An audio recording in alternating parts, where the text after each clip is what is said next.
Hola a todos y bienvenidos a Líderes del Cambio. Hoy tenemos aquí a nuestra incorporación estrella de el regalo que nos trae la Navidad del 2000, uno de los dos regalos, porque para cuando veáis esto, que sepáis que lo estamos grabando un día antes de Nochebuena y tenemos dos regalazos. Por un lado, el doctor Ricardo, que se une al equipo y ahora veréis el pedazo de regalo que nos viene ahora. Además, vamos a hablar de un tema que no hemos tocado todavía, súper importante, que es el TDAH. Y nada, bienvenido, Ricardo, amigo. No, hermano, te agradezco un montón por haberme invitado, sobre todo, primero agradecerte por la amistad, sobre todo por el compartir todas estas experiencias y por la pasión que más bien nos une en relación a la neurodiversidad, a cambiar este tipo de cosas, a cambiar la visión, no solamente de los profesionales, sino también la visión de la gente en general. Y también la propia visión que tenemos gente como nosotros que somos también neurodivergentes acerca de lo que tenemos y realmente valorarlo y como siempre les digo, miren atrás, superhéroes, superpoderes, como siempre digo, superpoderes que más que nada podemos aplicarlos para hacer mejor el mundo y eso es lo más bonito de todo esto. Sí, ese para mí uno de los mensajes que más me gustan tuyos es la parte esta, ¿no? Además que también nos une el amor por Marvel y los X-Men y superhéroes, así que, bueno, pues nada, vamos a recibir al... No podíamos hablar de este tema sin una de las mayores referentes y, bueno, tenemos aquí a Maru. Sí. Hola, ¿cómo están? ¿Todo bien? Feliz de Hola, estar ¿qué acá, tal? de Qué bueno, compartir. qué bueno, qué bueno que estés aquí, qué lindo conocerte y qué chévere tu perfil. Yo estaba viendo recién, no Gracias. tuve la oportunidad de hacerlo, pero es genial, genial, qué buena información, qué Gracias. vivencial y lo más importante, qué bonito que puedas hablarlo así tan cálidamente al TDAH, no como algo, como te digo, algo muy teórico o algo abstracto que mucha gente nunca llega a entender. Eso Bueno, es porque se habla, se magnífico. habla, se habla en primera persona y cuando se habla en primera persona es así, es como uno lo vive, no es, yo no fui a ninguna universidad para estudiar lo que yo tengo, simplemente que es parte de mi historia y de mi historia diaria, de mi historia de vida, es eso. Fíjate que lo bonito, ¿no? Porque además, bueno, yo ya te digo, soy muy académico a ratos, pero es algo que me pasa mucho en congresos, ¿no? Voy a congresos, a formaciones, a centros, igual, y esperan ver el currículum, Cambridge, bla, bla, y esperan un profesor pedante o alguien ahí estirado. Y luego siempre voy y hablo de mucho de mi experiencia profesional como investigador y personal. Te ven ahí con tatus y tal, y hablando muy de calle, y cambia la perspectiva, ¿no? Es lo que necesitamos muchas veces, para llegar al pueblo y llegar a todo el mundo, hablar así. A mí lo que me gusta de tu perfil es eso, ¿no? Que lo haces de una forma súper graciosa, que todo el mundo quiere verlo y hace falta mucho eso, ¿no? Que vengan a nosotros, vean cómo somos y luego ya aprenden de las condiciones, ¿no? Y, Ah, sí, yo digo siempre una frase que me acompaña y que la repito cada vez que doy una nota y creo que es mi pilar, que tragedia más tiempo es comedia, la aprendí en teatro y bueno, es llevarlo y transmitirlo de esa manera. Cada uno elige igualmente la forma en que lo quiere escuchar, pero bueno, esa es la forma en que me gusta transmitirlo y se atraviesa porque es parte de mi esencia, no es que es algo que fabrico, sino que lo llevo como algo natural en la parte de la comedia y hablarlo también, porque siendo una persona TDAH ha transcurrido mi vida con situaciones que, bueno, que si no lo tomo así, hay dos caminos para tomarlo y yo creo que elijo este.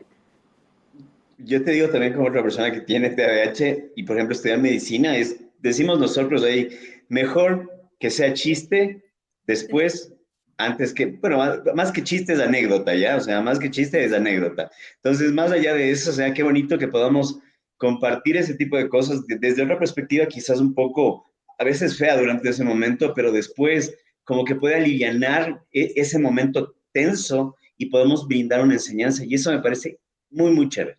Sí, y vos que estudiaste, por ejemplo, medicina, yo no casi nada puedo estudiar porque yo encima tengo dislexia, entonces para mí es mucho más complejo eso, pero tengo otra forma de aprendizaje y lo estaba escuchando al doctor, como él comentaba de esos métodos de Montessori, o sea, todas esas cosas que él va transmitiendo, la forma en que tiene de manifestarse y ojalá en un momento de mi vida me hubiera tocado a alguien así que me hubiera enseñado de esa forma.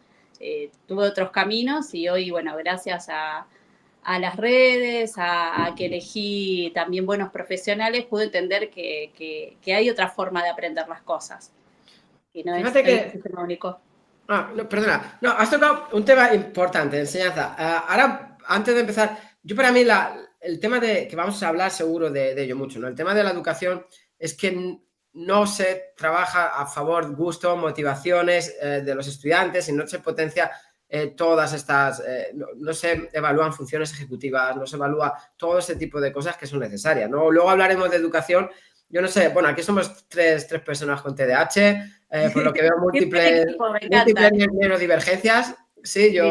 yo como te decía, soy autista, tengo TDAH, síndrome de Tourette. Y bueno, al final, fíjate, a mí me pasaba mucho que el profesor, típico, venga, mira la pizarra, que no te enfocas. Yo si miro a la pizarra no estoy atendiendo, yo tengo que estar dibujando, ¿no? Vamos a empezar, si os parece, por el principio, ¿no? Fíjate que podemos definir el TDAH como un trastorno del neurodesarrollo, bla, bla, bla. Pero para ti, para Maru, ¿qué es el TDAH? ¿Cómo lo definirías? Y para mí, yo lo definiría como mi parte creativa, mi parte soñadora.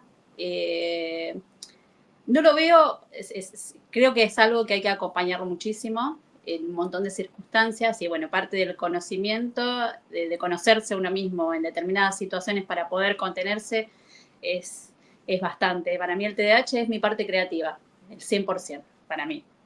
Qué Si no bueno. tendría, o sea, creo que sería creativo, no sé, no lo sé porque no soy una persona neurotípica, lo vivo así y parte de todo lo que es los caminos que abordo, desde, yo trabajo en marketing, en redes, hice teatro, dibujé, o sea, todo lo que yo creé fue, y lo que yo soñé y la forma en que yo percibo el mundo, lo noté, yo pensé que las personas veían igual que yo, con el momento que le decían, no te das cuenta de eso, ¿no ves? Yo lo expresaba como algo como si fuera 3D, 4D. Y la persona decía, no, es algo normal. Y ¿cómo no se da cuenta? Entonces, entendí que mi cerebro observaba y imaginaba y desarrollaba una idea y la llevaba a un plano que no era algo que las personas veían de la misma forma. Y eso es mi parte creativa. Qué bueno. Una pregunta mía más bien. ¿Cómo te diste cuenta esa capacidad? O sea, porque muchas veces, porque el sistema educativo te baja, o sea, es repetitivo, te quiere meter en un molde, te quiere hacer de tal o cual forma, sobre todo de la parte científica matemática, sobre todo cuando tú tienes una dotación mucho más artística. ¿Cómo te Sí. sentiste? O sea, ¿cuándo te diste cuenta? Este es el superpoder y ahorita sí ya, véngase para acá, todos, de a uno. O sea, ¿sí me entiendes? O sea, esa parte donde dices, este es mi superpoder y voy a comenzar a controlarlo y a explotarlo a lo bonito, a lo bestia, como decimos aquí, a lo bestia. Y mira, mi historia mi historia de vida es, yo soy de una ciudad donde obviamente uno vive la vida, recuerda sus vínculos y cree que esa historia que uno tiene, la tienen todos, o sea, de acuerdo a su entorno, su familia. Entonces, me sentía muy limitada y por mi dislexia y mi TDAH, que ya sabía que tenía, pero no tenía un tratamiento específico. A mí me diagnosticaron entre los 5 y 7 años, pero sin ningún tipo de tratamiento. Fue, bueno, tiene TDAH, chau, y yo fui golpeando paredes. Hasta que en el 2013 decidí irme a Brasil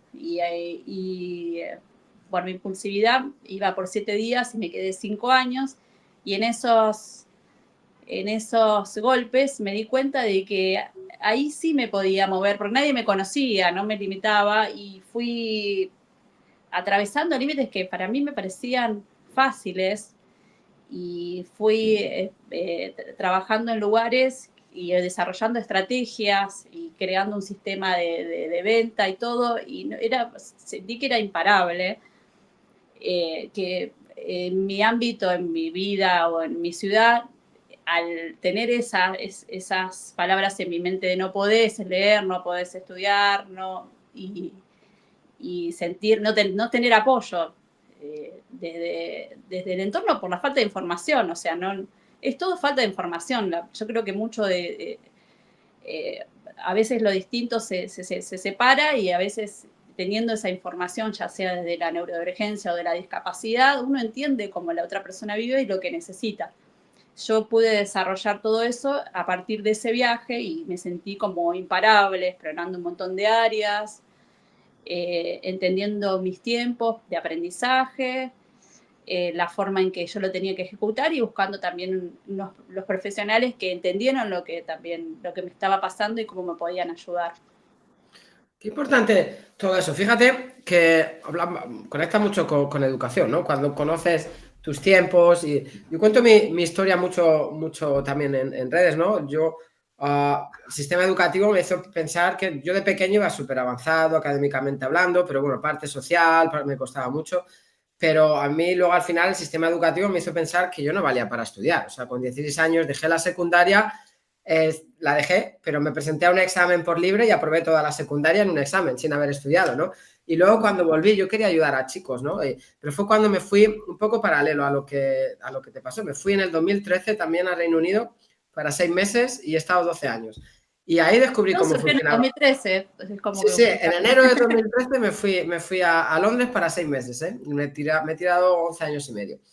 Y allí, cuando descubrí cómo funcionaba mi cerebro, cómo mis tiempos, hablamos de habilidades metacognitivas, funciones ejecutivas, etcétera, etcétera, ahí en 8 años, 9 años me he sacado casi 30 años de universidad. O sea, qué importante es, ¿no? Qué importante es. Muchos padres, fíjate que el padre, bueno, un amigo me decía, tenía miedo de que le habían dicho que su hijo podía tener TDAH y tenía miedo de que le pusieran una etiqueta. Dije, el diagnóstico es lo mejor que le puede pasar, si de verdad lo es. Porque al final, esa etiqueta, yo hablo mucho de etiquetas negativas y positivas.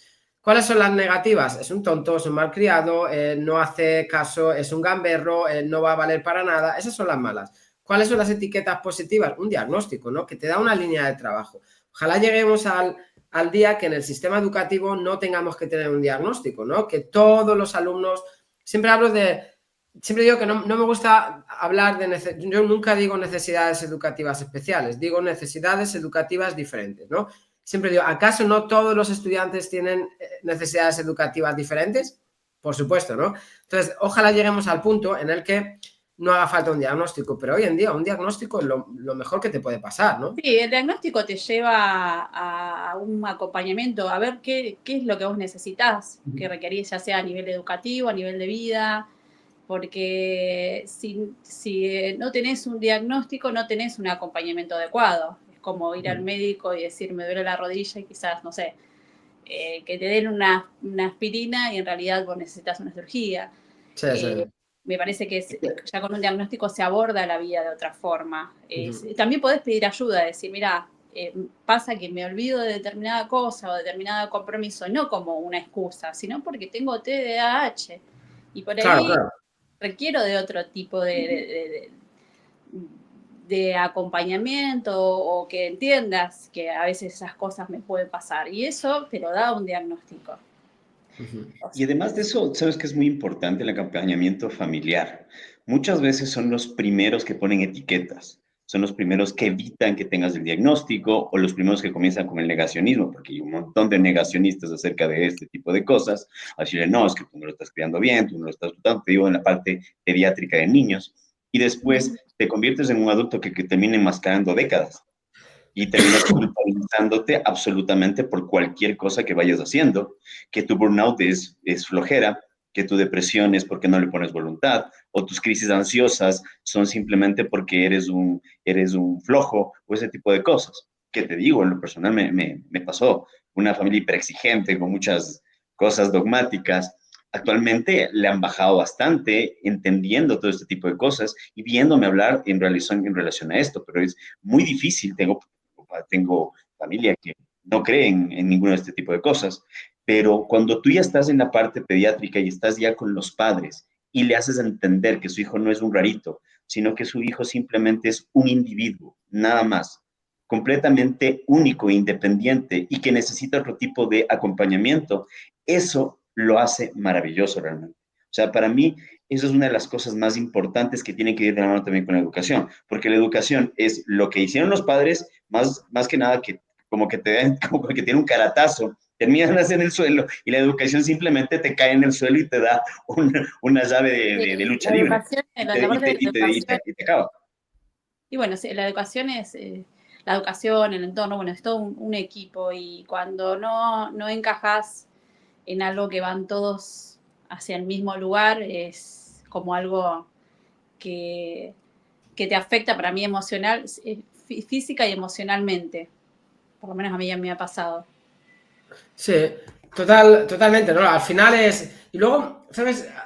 Hablabas también de la parte de... Bueno, hablamos mucho en el autismo, ¿no? Por ejemplo, con el masking. Y luego esa parte, ¿no? Que hablabas, de que la gente entienda también. Yo siempre digo, fíjate que al final que nosotros pues, seamos independientes, tengamos una vida plena, al final depende de nosotros. Pero Sí. las personas que nos rodean, o incluso hablamos de personas autistas, ¿no? Con más dificultades, pero al final las personas que trabajamos o las personas que nos rodean son los encargados de crear el contexto adecuado para que nosotros tengamos todas esas Son oportunidades los de encargados florecer. también de ver, de acompañarte de esa perspectiva que vos tenés del mundo, Sí. porque cambia muchísimo.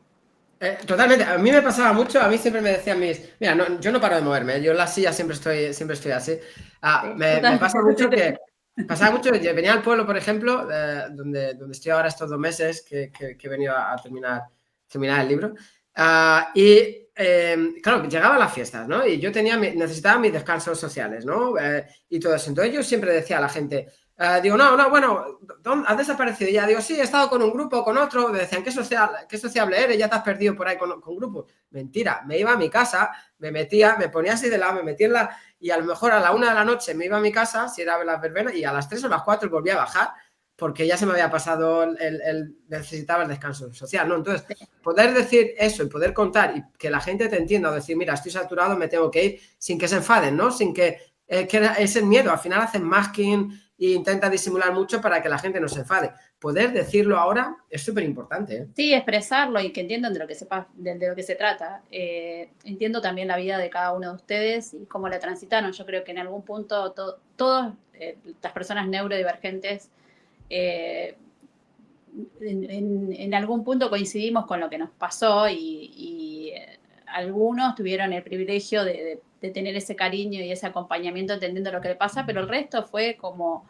soy el bicho raro y hay algo malo en mí o es justificar o todo el tiempo tratar de demostrar de que realmente no era todo tan malo, de que hay cosas que cuando hacemos, o sea, nos surgen cosas o ideas, o ese hiperfoco, o eso, algo que nos gusta, realmente vamos al 100 y por ahí somos personas con éxitos, no es el caso de todo el mundo, obviamente, depende, no hay que generalizar.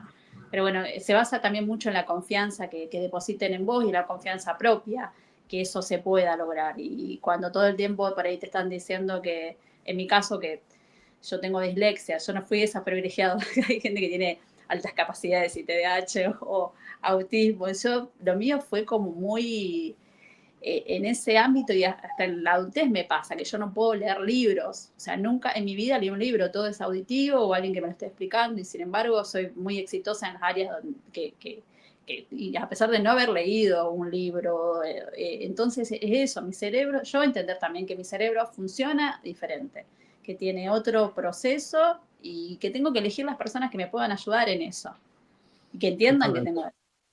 Y también es importante saber manejar o sea, saber entender el burnout y también el hiperfoco. O sea, esa dualidad es bien fuerte. O sea, esa dualidad de hiper procrastinar y luego hiper enfocarse y luego hiper desgastarse. Para una persona es como que, oh, ¿qué te pasa, loco? O sea, ¿estás bien? ¿Estás mal? ¿Estás Sí, bien? todo. O sea, ¿qué te pasa en tu cabecita? O sea, primero estás bien, luego lo hiciste todo completo, luego ya no puedes, ahora sí puedes. ¿Qué te pasa? ¿Qué te estás pegando? Entonces, es una cosa que más bien el hecho de que si tenemos a un niño o un adolescente que puede entenderlo, es mi perro que acaba de llegar aquí alguien. Ah, Él está de ayudante y se va a hacer perro de apoyo de pacientes. Así que yo está soy en proceso. fanática, voy a interrumpir por esto, yo soy muy fanática de los perros. Entonces, claro, es muy, muy importante que nosotros vayamos entendiendo que es ese equilibrio lo necesitamos muchísimo. Y ese equilibrio es importante. ¿Quieres ir a ver? Porque llegó la mamá. Va a llegar la mamá. Vamos a Entonces, para terminar, el hecho es tratar de brindarles no solo el hecho de entenderse a sí mismos que van a tener estos periodos, sino que estos periodos pueden ser manejables. Y si es que podemos manejar y dar la mejor parte de todo esto, va a ser mejor. Sí, un burnout es terrible. Yo me di cuenta que tenía TDAH en un turno, en un burnout, que morí. O sea, realmente mi cabeza ya no funcionaba. O sea, yo como profesional, como ser humano, no articulaba. O sea, el burnout al tope. Ese burnout al tope con crisis de ansiedad y depresión y todas las cosas juntas fue lo que a mí me dijo, a ver, no es que solo estás deprimido, no solo es que estás ansioso, no solo es que estás cansado, hay algo más que estás teniendo. Entonces comencé a hacerlo y tantos años de enmascarar, qué difícil, te digo. Sí. O sea, qué difícil sacarte la máscara de encima, porque ya es parte de tu piel a veces. Bueno, que al final lo que te lleva, ¿no?, a desarrollar de verdad otras enfermedades mentales, ¿no? Yo siempre digo, claro, a ver, estadísticamente las personas neurodivergentes desarrollamos más enfermedades mentales que una persona neurotípica, ¿no? Es por genética, ¿no? Es porque el entorno no está preparado para nosotros, ¿no? Fíjate que al final, pues es como todo, ¿no? Te veas el bicho raro, no encajas, al final luego entiendes que eres autista o que tienes TDAH. El síndrome de Tourette es un poco más evidente porque... Evidente no, o sea, yo vivo con tics desde que soy pequeño, ¿no? Entonces, pero luego todo eso, o sea, poder explicar a la gente también, o sea, que la gente entienda, ¿no? Y el tener diagnóstico que entiendan, ¿no? Que entiendas que, ojo, que si estoy con el tic del ojo, me empiezas a mirar, se me va a poner más, va a ir a peor, ¿no? ¿Y cómo me puedes ayudar? Ignórame, ¿sabes? Porque luego hay cosas que no entiende la gente, ¿no? O sea, no entiende lo que es un burnout, ahora podemos hablar de ello, no entiende, bueno, al final, fíjate, mitos, ¿no? También podemos hablar de mitos ahora, me parece súper interesante. Así es bueno, es bueno. Síndrome de Tourette también, la gente se piensa que estás todo el día, que estamos, bueno, diciendo palabrotas y cosas así, ¿no? Y mis tics, aparte del ojo, el cuello un poco, pero claro, luego tengo unos tics que duelen, ¿no? O sea, el pecho, tengo uno con el pecho así, que es como que parece que me quiero poner fuerte, sacar pecho. Ojo, que dices, es una tontería, ya, pero me genera que tenga que ir al fisio siempre en la espalda, porque te genera tensión. Entonces, no entiende, es importante hablar de todos los mitos y cómo en nuestro día a día con las distintas neurodivergencias. Informar con lo que te pasa también. Por ejemplo, yo no tengo conocimiento del síndrome. Tampoco presté atención, porque yo estoy acostumbrada a estar con personas neurodivergentes más que con personas neurotípicas. Sí. Para mí la normalidad es que esas cosas y que vos estés parado, ya me siento incómodo o tranquilo, es como que me genera, porque yo siento que también tengo que imitar el mismo lenguaje gestual y estar...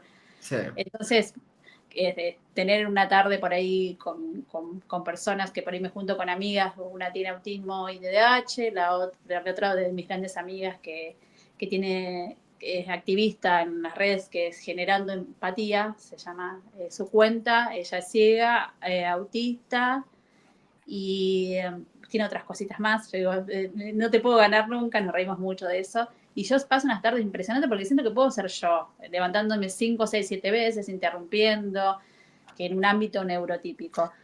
Y uno no tendría que esconderse de eso. Fíjate, perdona, algo que me pasó en un congreso en Querétaro, súper chulo, estaba la Historias Cotidianas, Alejandro Aceves, Reaño, Abraham Rosa, verdaderos referentes también, ¿no? Y nos juntamos allí y estábamos el segundo día comiendo y vino otra ponente, estábamos todos los ponentes, un congreso buenísimo, súper top, y una de las ponentes llegó a comer y dice, bueno, ustedes se conocen, vosotros os conocéis desde hace tiempo, ¿no? O algo. O sea, habéis hecho más congresos juntos y nosotros no, nunca. Nos conocíamos de redes algunos, yo había hecho algún podcast con alguno de ellos, pero no nos conocíamos. Dice, no, porque parece que sois amigos de toda la vida. Cuando nos juntamos en un entorno neurodivergente, es espectacular, ¿eh? Es totalmente distinto, ¿eh? Sí, es así como que te juntas con los panas de toda la vida que no son panas toda la vida. Sí. Y es tenaz. Pero encima no tienes que hacer masking, ¿eh? Que con algunos panas de toda la vida tienes que hacer masking. Claro, y peor todavía, si es que ya tienes anécdotas. O sea, no, eso ya es para toda la vida. Acá no estamos interrumpiendo porque estamos en un podcast y la gente les tiene que escuchar, pero si no estaríamos interrumpiendo también. Seguro, hablando, sí. Y si se me hizo que estamos así como que te frenas y como que... no. Por ejemplo, a mí lo que me pasó más, una de las cosas que me ayudó a sentir el desenmascaramiento al 100% es irme a tu país, Argentina. Parece genial. Hay una cultura mucho mayor actualmente allá de conciencia sobre la neurodiversidad y todo eso. ¿Vos Diferente decís? que No Ecuador. sé. Ah, más que Ecuador, sí. Puede Créeme, ser en comparación con otros. porque aquí en el Ecuador es como que vives un poco entre la Edad Media y el 1950 y 1940 y todo esto, como aquí todo es mito y aquí todo sí es medio verdad, o si te aceptan alguna cosa es como que ya, Sí.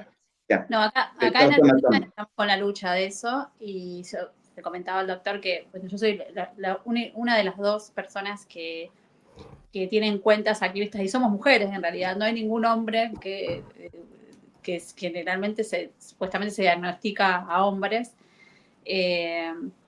Una es, si le quieren seguir espacio, @espacio TDAH, y otra soy yo, que soy Maru y tengo TDAH, pero mi caso soy yo a pulmón sin nadie atrás, y en el caso que la cuenta de ellos está muy buena, que es una psiquiatra muy conocida, es mamá e hija, también si lo quieren seguir, pero únicas dos comunicadoras así, cuentas que ponen su cara diciendo tengo TDAH.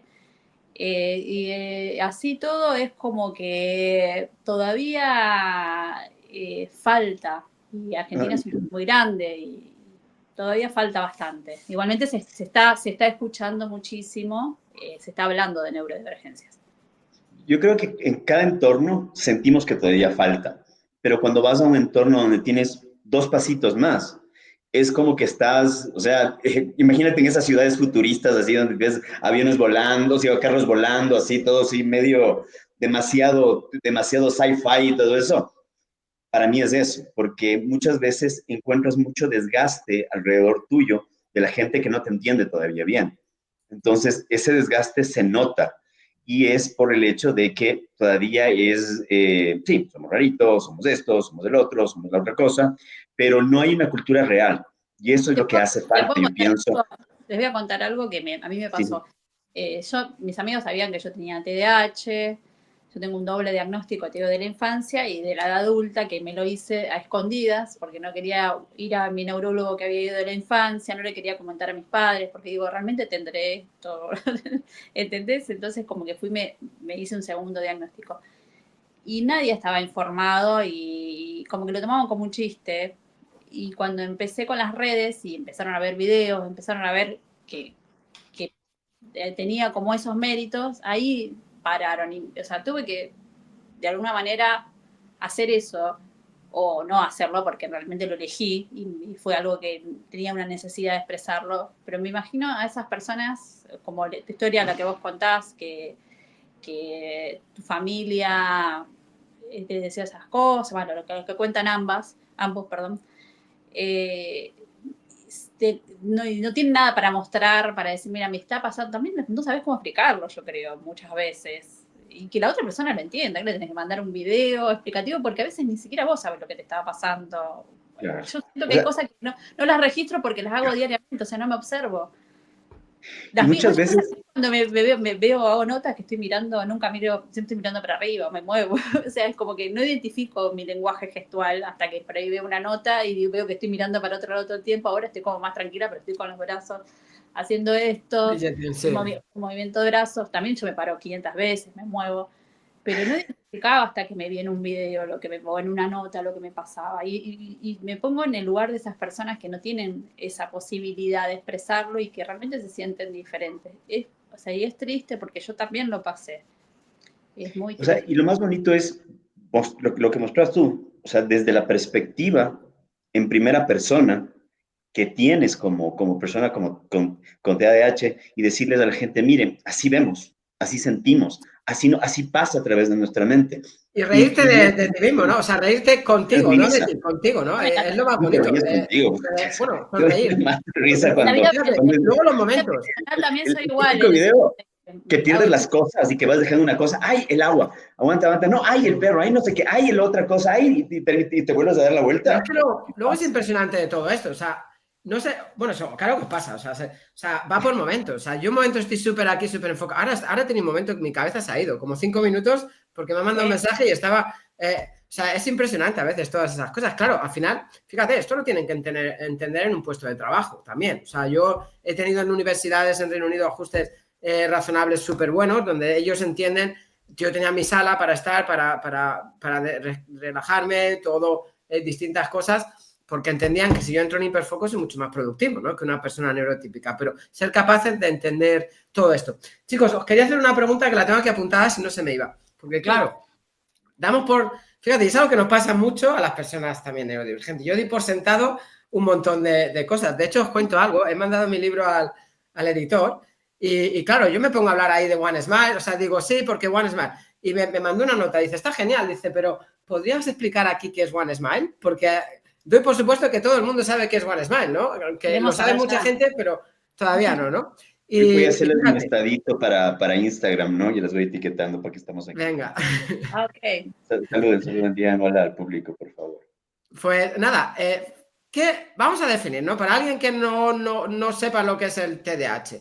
¿Qué es el TDAH, no? Ahora un poquito más de parte, tampoco académica, ¿no? Pero bueno, ¿qué es el TDAH? Dificultades que puede presentar o retos que tenemos las personas con TDAH. ¿A mí me estás preguntando? Sí, en general. Sí. Un trastorno del neurodesarrollo característico por ser inatento, hiperactivo e impulsivo. Depende porque hay 3 tipos de TDAH. El subtipo más inatento son esas personas que son como más, vamos a decir, colgadas, distraídas. Es el predominante que no se lo ve tan hiperactivo. Después está el hiperactivo impulsivo, que es como que su personalidad es más así. Y después está el combinado. Yo soy el combinado, que soy inatenta, hiperactiva. ¿Ustedes son un combinado? Yo soy... No, cuando, qué bueno. Por lo que yo enmascaraba tanto, y como no puede ser un, como les digo, no puede ser medio, aquí decimos shunsho, como decir medio tontito. Aquí es una palabra quechua que es shunsho. Como no eres medio shunshito, no tienes que quedarte así colgado, como dice, te cuelgas, así como que se te va la señal. Entonces, tratas de ser así, pero al final fue muy difícil mi diagnóstico, porque no sabían si es que yo era un hiperactivo, o sea, realmente era, como se llama, un hiperactivo impulsivo, o simplemente era un hiperactivo con déficit, con la falta de atención. Pero muchas veces es que mi procrastinación muchas veces dependía mucho de mi estado de ánimo, y se combinaban muchas cosas. O sea, ya cuando ya tienes demasiado tiempo sin saber lo que tienes y no tienes enfocado, ya comienza a hacerse como que cuando mezclas plastilina y se hace de un color medio de un color raro, ese es el punto que a veces sí te dificulta cuando eres mayor. Para mí ha sido un reto increíble, o sea, os lo digo, es como te digo, porque luego también entro en hiperfoco, la parte de autista, como entro en hiperfoco, ahí no, me puedo tirar 15, 16 horas sentado en una silla, me tienen que recordar hasta que tengo que comer, pero me cuesta mucho, o sea, la parte de atención me cuesta mucho muchas veces, o sea, me empiezo a leer algunas veces texto, o sea, me cuesta, sí que luego tengo una facilidad impresionante, o sea, yo no puedo leer una novela porque me cuesta atribuir estados mentales a personajes, ¿no? O sea, naturalmente no lo hago, entonces pierdo el hilo, pero luego soy capaz de leer artículos académicos y yo no tengo que leerlo entero, mi cerebro selecciona palabras clave, así un poco, y sé lo que pone. En el artículo, claro, sí. Parece que lees así como, ¿has visto Superman leyendo así? Mira, hay superhéroes. Lo que pasa es que cuando se señala cada uno así, los 3 ahí, sí.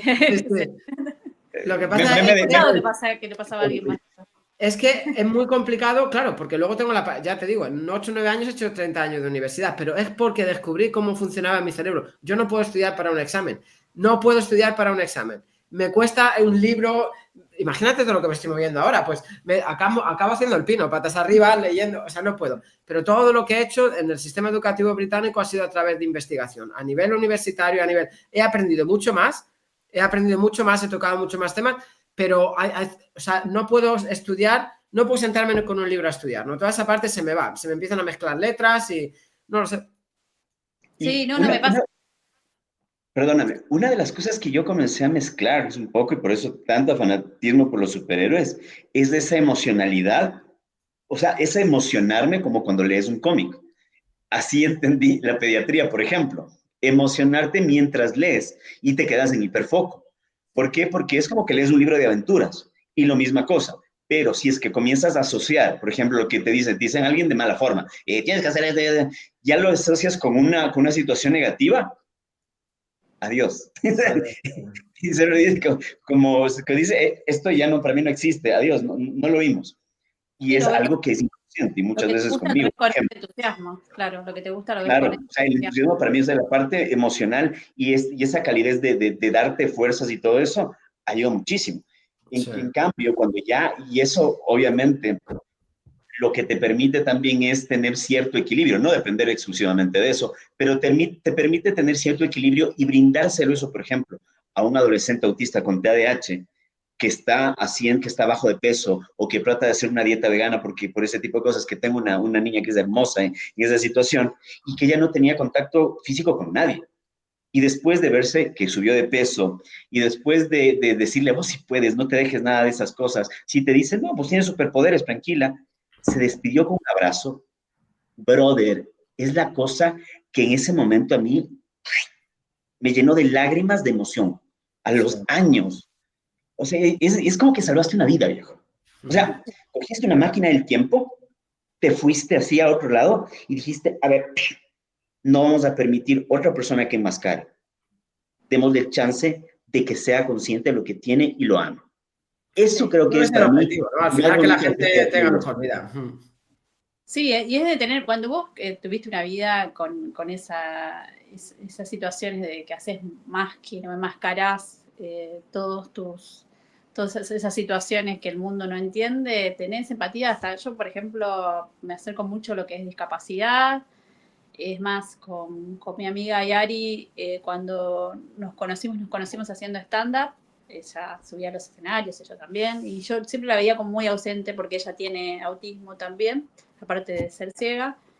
Y cuando ella me cuenta su historia de vida, digo, y me dice que no hablaba por WhatsApp porque la gente mandaba sticker y el mundo no entendía, que ella no los podía leer, ni tampoco en ese entonces.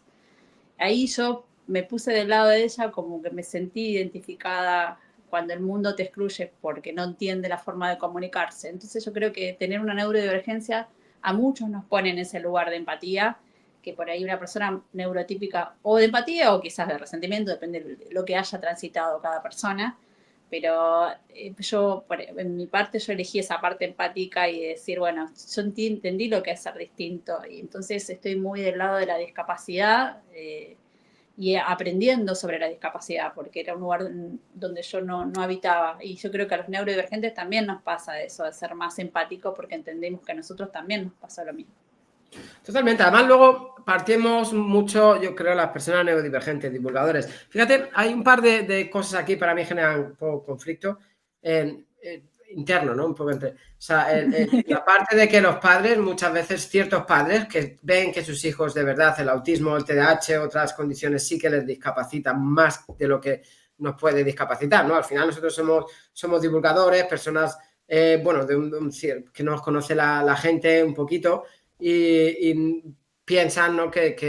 Bueno, genera, ¿no? Típica cosa, ¿cómo vas a ser autista? Cosas así, ¿no? O que siempre nos dicen. Pero luego está el modelo, sabemos, ¿no? Hablamos del modelo social de la discapacidad, ¿no? Que yo creo que es lo importante. Al final, fíjate, lo que yo siempre digo a los padres, bueno, yo entiendo que a lo mejor no se sientan identificados conmigo, ¿no? Pero que nos escuchen les va a ayudar a entender a sus hijos también. Primero, yo ya te digo, he trabajado 10 años además en 3 continentes distintos, con alumnos, cientos de alumnos autistas, con TDAH, con neurodivergentes, he investigado y aparte soy neurodivergente. Entonces, hay ciertas cosas que sí que me puedo llegar a dar cuenta, ¿no? Dificultades sensoriales, toda la dificultad del TDAH, y eso sí que se lo puedo contar a los padres y puedo intentar darles estrategias, ¿no? Al final, luego también lo que digo, el modelo de discapacidad social, ¿no? Lo que dice que al final una persona no es no nace, o sea, no es discapacitada porque el mero hecho de tener una condición, no es discapacitada porque el entorno no está preparado para esa discapacidad. O sea, tú puedes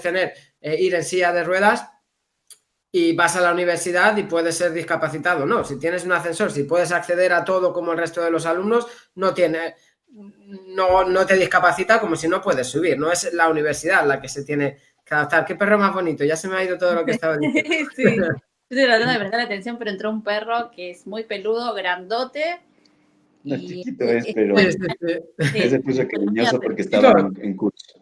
pregunta, vale, un par de preguntitas, ¿no? También por qué retos presenta Maru, ¿no? Como persona con TDAH, ¿no? Luego hablamos un poquito de mitos. ¿Qué retos o qué dificultades tienes o has tenido por la condición esta que tenemos, y por bueno, TDAH? cuando me muevo del área creativa, me cuesta mucho por ahí comunicarme con personas que son como más estructuradas. Entonces siento que me tengo que poner en un personaje pero súper estricto y todo el tiempo estoy dudando si realmente me está entendiendo o quizás me pasé un poco de más. Porque yo veo a alguien y saludo de una... Me pasó cuando hace 3 o 4 días que recibí el premio del Consejo Publicitario Argentino. Bueno, Fue, enhorabuena, ¿eh?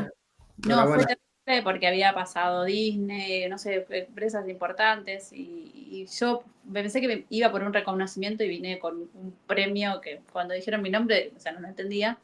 Y después cuando termina el evento, me acerco a una persona que conocía, que estaba ahí, era parte del evento, y yo bueno, empecé, ay, no puedo creer, y todo eso, yo soy súper expresiva, abriendo los brazos, medio como, y al lado vi que había personas como que con su lenguaje corporal eran como más estructuradas, entonces a veces me da vergüenza de ser tan expresivas. Y esto yo creo que es un reto de ver, regular esa parte, porque esa parte de ser expresiva me trae un montón de cosas positivas con las personas que lo entienden y que lo quieren recibir, pero hay gente que como que tiene ese lenguaje corporal, quizás desde su forma de ser, Yo que quería no... preguntarte una cosa, y siempre, y eso me parece muy importante preguntarles a todas las personas que han pasado la neurodivergencia, sobre todo en épocas donde no existía, donde tenías ataques de pánico y te llevaban a hacer una tomografía a ver si tenías un tumor. Sí. ¿Qué cosas de la pseudociencia o de la falta de aceptación de todo esto te tocó vivir? Dietas restrictivas, yo qué sé, gente que les han pasado hasta los cuyos por aquí para ver si es que no tienes alguna brujería, alguna de estas tipos de cosas. Sí, me En han serio, agarrado ¿qué tipo de cosas te tocaron vivir en relación a esto? muchos ataques de pánico, muchísimos. Con el tema de la salud mental no lo pasé bien. Eh, y por eso más que nada, me pasó que estudié 3 años coaching y no certifiqué porque el día que tenía que certificar y porque tenés que pasar y como presentarte, la persona que me iba a certificar me dijo, vos TikToker, y yo yo tengo una causa con el TDAH, ¿no es? Que TikToker en el sentido no, despectivo, como haciendo Claro, bailecitos. claro, como que bailas y Y nada yo más. decía, yo estoy hablando de salud mental, y estoy hablando de mi neurodivergencia, y utilizo este canal y sin desmerecer a la persona que sea TikTok, sin desmerecer a nadie que haga y se exprese de la forma que quiera. Pero, y ahí llegué a mi casa y lloré, y o sea, no quiero vivir más, no, ¿por qué me hace? O sea, me perturbé tanto, llegué a un estado de, de, de tristeza que para mí fue terrible, fue horrible y fue terrible. Y me sentí como esa niña de 6 años que la sacaban del aula todos los días porque era hiperactiva durante todo el colegio, que fue lo que me pasó, porque me paraba cada 2 segundos, volaba, veía mariposa, todos los Uf, días estaba. Entonces me sentí, o sea, me llevó esas palabras, me llevó a ese lugar. Entonces, yo creo que sí, como reto es el tema de salud mental y las palabras que te llegan a esa disforia sensible al rechazo, que es como por lo que pasaste, llevarlo a ese momento y que realmente te lleva a ese punto de decir, no quiero vivir, o sea, no era que no me iba a desvivir, pero ese lugar de angustia que no está bueno. qué Y es dolor. importante entender que muchos de los niños manifiestan este burnout actualmente con TDAH, con ataques de pánico, con una ansiedad, pero horrorosa, horrorosa. O sea, solo viviendo un ataque de pánico que te puedes llegar al alcalosis respiratorio y comenzarte a ponerte chueco y como les digo, comienzas a tener ya contracturas musculares y este tipo de cosas, lo puedes entender, pero para mucha gente, y sobre todo para la gente que tiene hipersensibilidad y tiene autismo al mismo tiempo, es una sensación de muerte. Y Sí, no es que te... Los burnout lo paso fatal, ¿eh? Aparte que luego el sistema educativo que tenemos... Perdona, dime, Maru. No, perdón, yo lo pasé horrible con ataques de pánico. Yo siempre fui muy hiperactiva mentalmente y no, durante casi toda mi vida no he podido dormir más de 4 horas. Me despertaba a las 3 de la mañana y ya no dormir bien, mi cerebro no funciona bien. O sea, no, bueno, ustedes lo entienden, me están levantando las manos. O sea, te despertar a las 4, te despertas a las 6.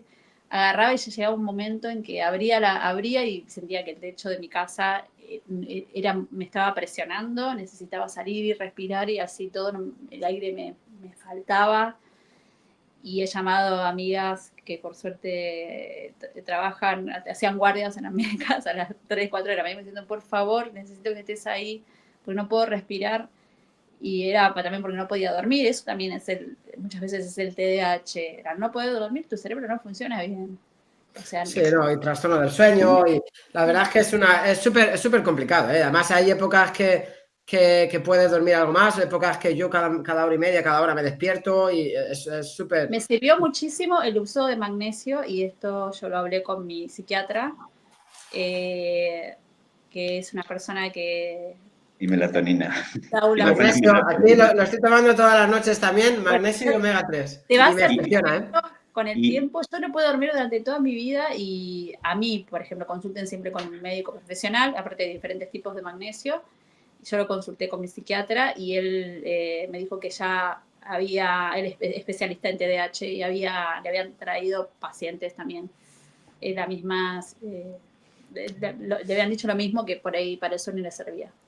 ¿Sabes qué buena evidencia médica? O sea, hablando ya de evidencia médica en relación al magnesio y la melatonina es maravillosa. Sí, yo estuve con un médico nutricionista médico, matriculado y nutricionista, que él había empezado una dieta keto y él me dice, ¿querés tomar magnesio? El magnesio te va a servir porque ayuda a personas que tienen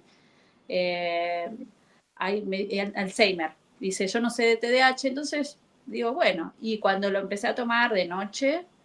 Magnesio va muy bien.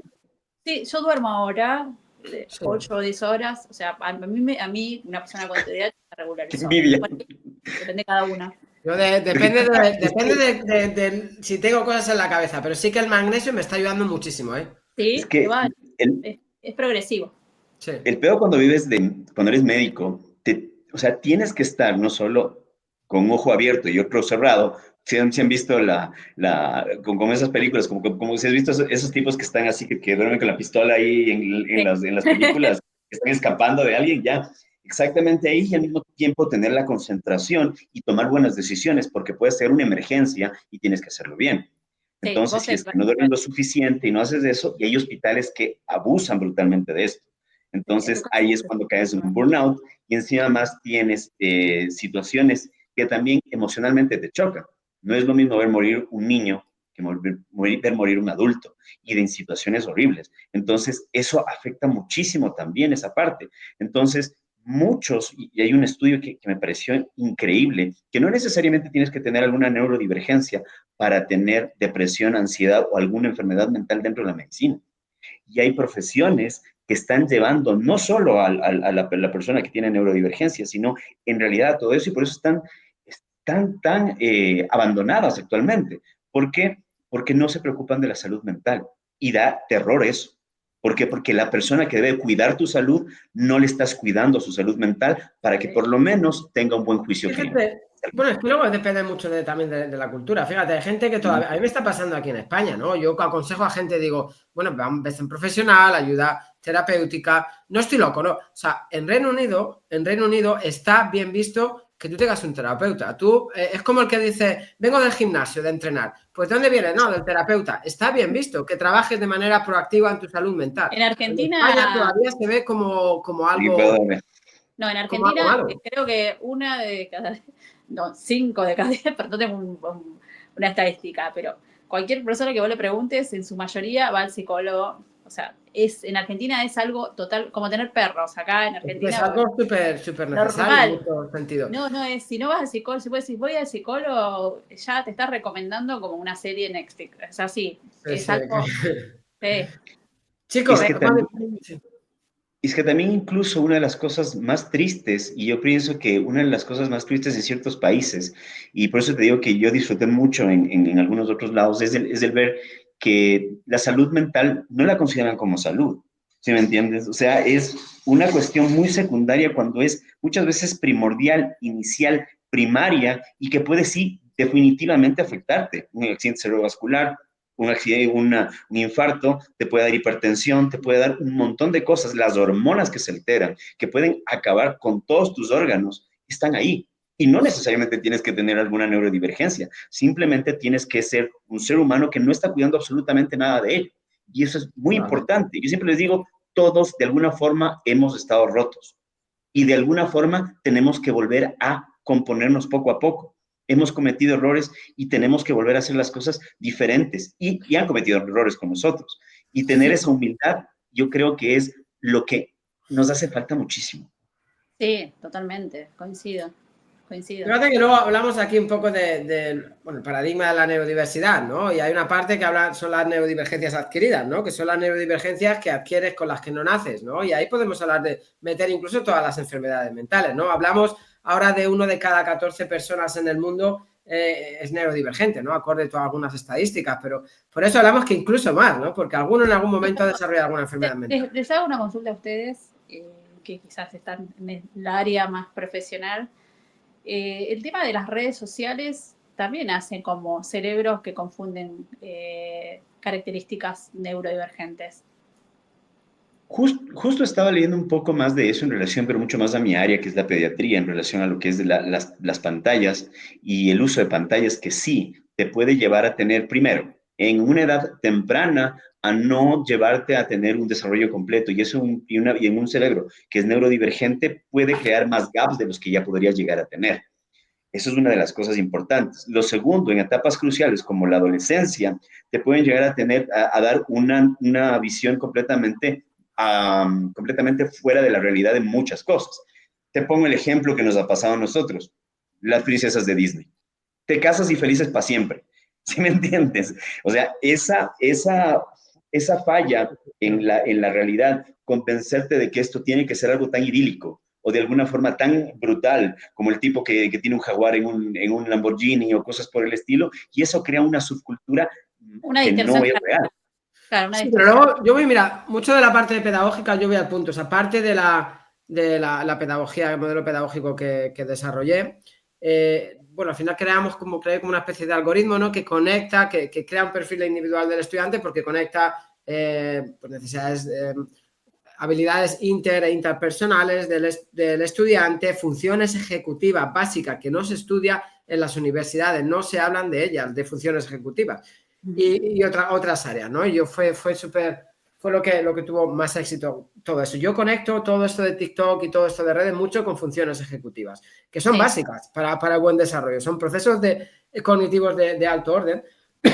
Entonces, por ejemplo, muchos padres te dicen, quiero que mi hijo sea independiente, ¿no? Quiero que vaya al colegio, apruebe todo, vaya a la universidad para ser independiente. Ojo, no, tu hijo va a ser independiente si desarrolla unas buenas funciones ejecutivas. Luego ya estudiará o no estudiará. Pero, claro, aquí hablamos control inhibitorio, atención, planificación, organización, incluso podemos meter ahí metacognición, que hay algunos autores que la meten y otros no, etcétera, flexibilidad cognitiva, etcétera, etcétera, etcétera. Una de las básicas que se genera de pequeño, sobre todo a un nivel primario, es el control inhibitorio. Ayuda las redes sociales al control inhibitorio, pasa, no me gusta, pasa, consumición, atención, todo eso está distorsionando mucho la adquisición de funciones ejecutivas. Mi punto de vista, lo que puedo observar, ¿no? Que es un poco lo que trabajamos y lo que estamos probando también ahora con la investigación que estamos haciendo Sí, este está año. desarrollando ansiedad en los niños. Yo tengo Claro. una persona que es docente y me decían que los chicos, al quitarle el celular en su horario escolar, tenían esa ansiedad y eso hacían esas situaciones de berrinche, no sé si llamarlo berrinche. Bueno, al final lo comparan mucho, ¿no? Con las endorfinas, ¿no? Que te producen ciertas drogas. Incluso al final es un chute. O sea, todas las emociones, fíjate, las emociones, que es un poco lo que conecto con funciones ejecutivas. Al final las emociones es pura química. Y está demostrado, ¿no? Que las emociones, ira, alegría, eso dura 3 minutos. Lo que pasa es que luego el enfado te dura por la concepción que tú te haces sobre esa emoción o lo que pones en la cabeza. Pero el enfado dura 3 minutos. la sensación de ira, ¿no? Claro, tú a unos niños le estás quitando todas esas endorfinas, ese chute que genera el pasar y esa descarga, que son vídeos de segundos o de un minuto, y te produce cada vez todas esas descargas de hormonas, que al no tener tampoco control inhibitorio para entender ni planificación ni estas funciones ejecutivas desarrolladas, genera ese tipo de comportamientos. Sí, y la expectativa con la calidad de que le dé la misma sensación que le genera la pantalla. Claro, ahí lo que hay que hacer es intentar, lo que pasa es que las clases tampoco son motivantes. Si trabajamos a favor de gustos y motivaciones de los alumnos, lo que hacemos es darle, o sea, es como cuando hablamos de comportamientos disruptivos en personas con TDAH, con TEA, yo siempre digo, claro, siempre hay que ir a favor de comportamientos, no en contra de comportamientos, porque si vas en contra de un comportamiento, se trata de redireccionarlos, no de decirle no se puede hacer. ¿Cómo redireccionas? Dándole algo que le produzca la misma sensación. Sí, es suplantar la sensación que tienen. Yo trabajo con inteligencias artificiales y mucha gente por ahí está en contra de la inteligencia artificial porque dice que viene a suplantar al ser humano, y en realidad es un complemento, porque vos tenés que desarrollar tu creatividad y complementarlo con eso. Sí. Lo que haces es ese ejercicio mental. Por eso hay gente que no entiende o a las redes sociales o cómo utilizar las redes sociales o cómo utilizar la inteligencia artificial. Lo que se sigue pidiendo es la creatividad para ver vos cómo utilizar esa herramienta. El uso del celular, o sea, no es algo malo. El tema es el entorno que vos tengas siendo un adulto y no entendí, suplantando tu papel de padre, de madre o de tutor, de quien sea. Le das un teléfono para que esté todo el día con él. Por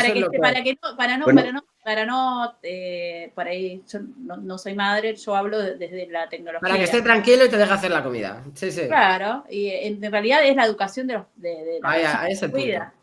Y una de las cosas que también les estaba contando es que lamentablemente, tristemente se podría decir, muchos de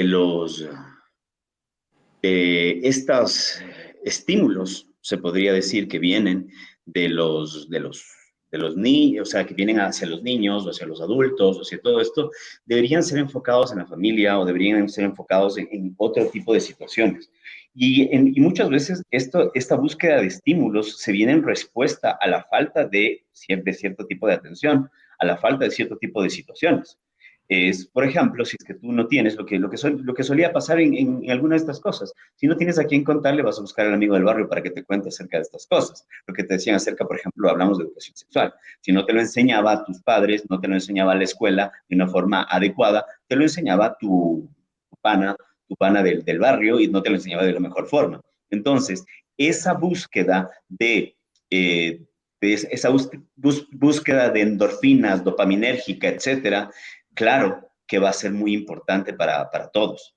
Es necesaria, es algo que buscamos y es muchas veces lo que muchas veces las personas que tenemos TDAH es una cosa que requerimos y que necesitamos todo el tiempo, ¿sí? Sí.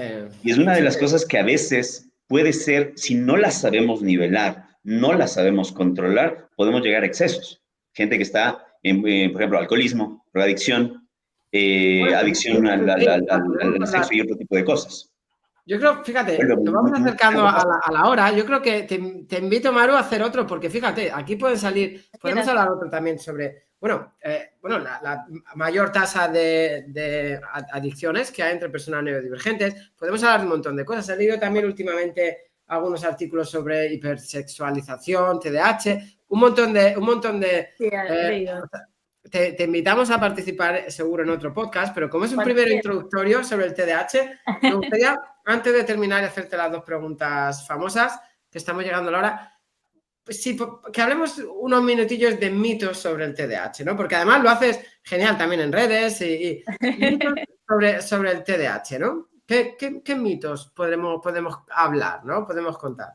Y que en realidad la falta de atención es atención a todo, no es una falta de atención específica. Creo que a veces es mucha sobreestimulación, muchas cosas externas.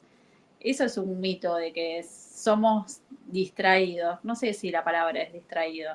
Es así. Y por ahí hay gente que dice, tengo TDAH, creo que tengo TDAH porque estoy distraído. No, hay un montón de características que determinan que vos tengas TDAH. Parece que ese es un gran mito. Después otro no se me viene a la mente, pero debe haber muchos. Se me hace que me quedé contada con todo lo que charlamos y todavía estoy ahí. Sí, bueno, seguro que salen un montón de cosas. Vale, Ricardo, ¿tienes alguna preguntita más, algo más que añadir o vamos con las dos preguntas? No, más bien que es un tema largo que más allá de la parte científica que a veces la metemos, también es la parte vivencial, que muchas veces, si no hubiéramos, o sea, es bueno que la hayamos vivido de esta forma, pero al mismo tiempo, haberla vivido de esa forma un poco dolorosa permite que tengamos las agallas, por no decir otra cosa, para poder hablar de esta forma sobre ello desde cada una de las trincheras. Pienso que esas pérdidas y esos daños colaterales que recibimos, que son heridas de guerra, han servido muchísimo para que, por ejemplo, estemos aquí hablando los tres de este tipo de cosas y que tú hayas desarrollado, por ejemplo, la parte del arte, Abraham haya desarrollado esta parte de la pedagogía y yo esta conciencia en relación a todo esto y esta lucha que tenemos que tener todos los días en relación a concientizar no solo a los médicos, no solo a los pedagogos, sino también a las familias y a la gente de que a veces, sin darse cuenta, estamos lastimando. Y ese es el punto. La ignorancia puede llevarte a hacer mucho daño. Si es que quitamos de primera la ignorancia, yo creo que el daño puede ser menor, ¿sí? Y si es que... Los intereses profundos neurodivergentes, chicos. Intereses profundos neurodivergentes. Ya está. O sea, cada uno en su área y al final, fíjate, pues es súper importante, ¿no? Que informar, sobre todo informar desde cualquier canal. Yo creo que a veces la ignorancia no es no es algo que uno elige o lo hace intención de dañar, sino la falta de información hace que tú interpretes que aunque sea otra cosa. Totalmente de acuerdo. Yo siempre digo, todas las personas que tenemos que ver, que somos neurodivergentes o tenemos que ver algo que ver con personas neurodivergentes, ya sea padres, profesores, cuidadores, tenemos que formar, hablar en todo momento y formar a todo el mundo, porque al final es falta de información. Ya está. No creo que... intencional. A mí me sacaban del aula todos los días, como para finalizar, era porque yo me paraba y ahí no creo que hayan tenido la intención de hacerlo, simplemente porque desconocían de qué se trataba. Me dañaron, obviamente. Pero bueno, que realmente era falta de información. Totalmente. Bueno, pues vamos a ir con las dos preguntas finales. Como es la primera vez que tenemos el placer de contar contigo, te voy a hacer la pregunta que hacemos siempre la primera vez. ¿Qué es para ti una sonrisa o qué importancia tiene para ti una sonrisa? Para mí es todo. Yo me río todo el tiempo y tomo, o sea, como yo decía en un principio, tragedia más tiempo es comedia. Trato de generar eso. Yo creo que cuando la persona me ve en las redes y lo entiende que le pasa, que se lo digo desde otro tono, no significa que lo esté negando o romantizando, sino que la información le llega como más amable y a veces reírnos de lo que nos pasa. Yo veo los comentarios, sí, me pasa, igual, somos gemelos, o sea, y esas cosas, digo, bueno, también está bajando espuma ese chocolate, como diría Bart Simpson, ¿viste? Eso es lo que le está pasando.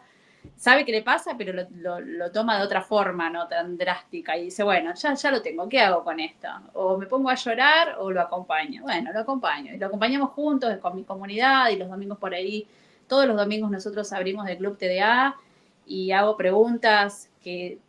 Ayer le dije, por ejemplo, ahora que viene la Navidad y los TDA somos muy impulsivos, si te ganarías la lotería de Navidad, ¿qué te comprarías? Entonces ahí es una forma de reírnos con nuestra impulsividad. Entonces para mí sacarle una sonrisa en lo que le pasa es muchísimo. Qué bueno, qué bueno. No, qué bueno. Qué hermoso lo que haces. Qué hermoso lo que haces. Sí, verdaderamente. Quisiera tener esa chispa. Yo creo que yo trato de hacer un poco de chiste, pero en medio de una conversación, pero hacerlo así, tan abiertamente y tan bonito y con una enseñanza, se necesita mucho más y te felicito. Y con una sonrisa siempre, con una sonrisa que es algo que engancha mucho, al final. No tengamos, yo siempre digo cuando... no tengamos a veces razones. Bueno, pero fíjate, cuando sonríes, siempre digo que cuando sonríes a alguien, primero te estás sonriendo a ti mismo, ¿eh? Y cuando sonríes generas, al final mandas un mensaje a tu cerebro de que todo está bien y al final es súper positivo, aunque cueste sonreír algunos días, pero es súper positivo, ¿no? Todos los días son de sonrisa, pero bueno, me parece que es un ejercicio que se hace y también el cuerpo, por ejemplo, Bien. lo va tomando como algo natural. Sí. Bueno, y la pregunta final ya más de este podcast, ¿qué se llama Líderes del Cambio, ¿no? ¿Qué cambio crees que sería indispensable o necesario para mejorar un poquito la vida de las personas neurodivergentes y por ende las de todo el mundo? Y lo que sería necesario es no enojarse en el momento, por ejemplo, de que otra persona no entiende. Inclusive yo recibo yo no hablo sobre niños, yo hablo sobre adultos TDAH en primera persona, pero siento que a veces hay un enojo con los colegios o con las personas que hay en el entorno y yo creo que tendría que haber educación para los padres con niños con TDAH para poder informar, como siempre digo, con la voz de la información, de que cuando entra un niño a un colegio, explicar, reunirse, tomarse el tiempo. Entiendo que también es un momento triste para un padre también. Y siendo adulto también me gustaría que aceptemos, que lleguemos a aceptar lo que tenemos, no con vergüenza. Yo también fui una persona que tuve vergüenza de lo que tenía y me gustaría poder que todos hagan ese paso de decir tengo TDAH y que la gente entienda lo que es el TDAH sin decir que son personas distraídas o son desastrosas, porque hay muchas personas exitosas como Steve Jobs, Michael Jordan, uno de los creadores de Spotify, son personas con TDAH y son personas con éxitos, o sea, son personas gigantes, entonces también podemos desarrollar cosas que para nuestra vida son exitosas sin necesidad de decir, bueno, creé Apple o una aplicación, sino exitosas en nuestra vida en lo que nosotros queremos, o sea, el arte, sea la literatura, sea la medicina. Entonces, es necesario para ahí también trabajar eso de poder comunicarlo y de transmitirlo desde primera persona o desde la familia y ese tipo de entornos. Qué bueno. No, Qué bueno. chévere. Pues nada, broche, cierre, inmejorable.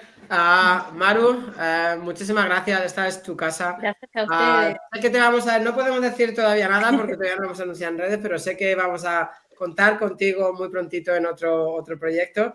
Y bueno, lo que necesites, Ricardo, primer podcast que te unes como compañero, un verdadero placer. Bienvenido también a tu casa. Sabes que el aprecio y el respeto que te tenemos y vamos a hacer cosas preciosas y muy bonitas. Pero lo dicho, Maru, gracias por todo lo que haces, por la comunidad, por ser como eres, traernos esa sonrisa y bueno, nada. síganme en las redes, en @soymaru tengo TDAH y también hice un libro que lo tengo que presentar que se llama La Niña del Pasillo, que ahí habla mi historia sobre TDAH, es una conversación de adulta y mi niña, es como medio ciencia ficción, ya va a salir pronto. Pero bueno, y gracias por el espacio, me sentí muy cómoda y bueno, entre neurodivergentes, vuelvo a repetir. Sí. Ahora me tengo que pedir disculpas porque me siento un poco mal, porque sí que es algo que, mira, lo tengo aquí apuntado al final siempre, decirles que digan sus redes o algo, y se me iba a olvidar, no te lo iba a preguntar ni siquiera, así que lo siento mucho, pero bueno, ya lo has dicho. No importa, eso bueno, se me olvida siempre parte eso. de lo que hago, porque como comunicadora siempre me acuerdo de eso, y estamos para aprender todos continuamente. Sí. Pues fíjate, yo es que llevo pues como un año ya con el podcast y tal, pero hay cosas que se me olvidan. Además, una compañera el otro día le decíamos, Ainhoa, que es una pasada de chica, Whiskas, y decía Alberto, otro compañero, no, pero bueno, es que acostumbraros a hacer un capítulo, un podcast se llama Neurodivagantes, que hacen entrevistas a chicos, bueno, a otras personas, chicos neurodivergentes. Dice, no, pero tenéis que hacer el inicio y el final, y dijo ella, ¿qué pasa? Es muy autista no despedirse ni nada, así que no lo hacemos. Y es lo que me está pasando ahora, así que...